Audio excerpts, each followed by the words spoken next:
క్రీస్తు ఈ లోకములు మన కొరకు ఆయన జన్మించి ఆయన మన కొరకు పునరుద్ధానుడు అవడానికి గల కారణం ఏంటో తెలుసా?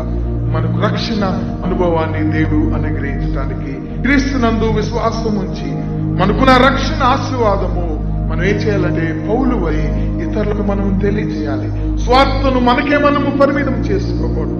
రక్షణను మనకే మనం పరిమితం చేసుకోకూడదు. దేవుడు మనకు తన కుమారుని పంపించాడు, రక్షణ అనుగ్రహించాడంటే మనకే పరిమితం చేసుకోమని చెప్పలేదు దేవుడు. ఈ కుమారుడు అనుగ్రహింపబడిన ఆశీర్వాదాలు, రక్షణ అనుభవాలు మనం ఏం చేయాలి? ఇతరులకు వాటిని మనం ప్రకటించాలి. పౌలు ఆ పని చేయటానికి నేను సిగ్గుపడను అంటాడు. నేను ఎందుకు సిగ్గుపడనంటే దేవుని శక్తి నాకు తోడైనది కనుక రక్షణ అనుగ్రహించటానికి తన కుమారుని ఈ లోకంలోనికి దేవుడు పంపించాడు.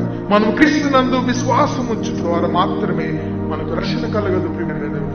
చాలా మంది ఏమనుకుంటారంటే నాకు ఆటోమేటిక్ గా రక్షణ వచ్చేస్తుంది అని అనుకుంటారు చాలా మంది.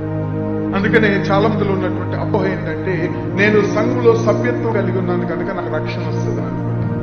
ప్రియమైనదేమిలారా, నేను కొన్ని మంచి కార్యక్రమాలు చేస్తున్నాను కనుక రక్షణ నాకు వస్తుంది అనుకుంటాం. నేను బాప్తిజం పొందాను, నిదానం పొందాను కనుక నాకు ఆటోమేటిక్ గా రక్షణ వచ్చేస్తుంది అని అనుకుంటాం. ప్రియమైనదేమిలారా, సభ్యత్వం ఉండటం వలన, బాప్తిజం పొందటం వలన, మంచి కార్యములు చేయటం వల్ల కాదు, దేవుని యందు విశ్వాసం ఉంచటం వలన మాత్రమే మనకు రక్షణ అనుభవం.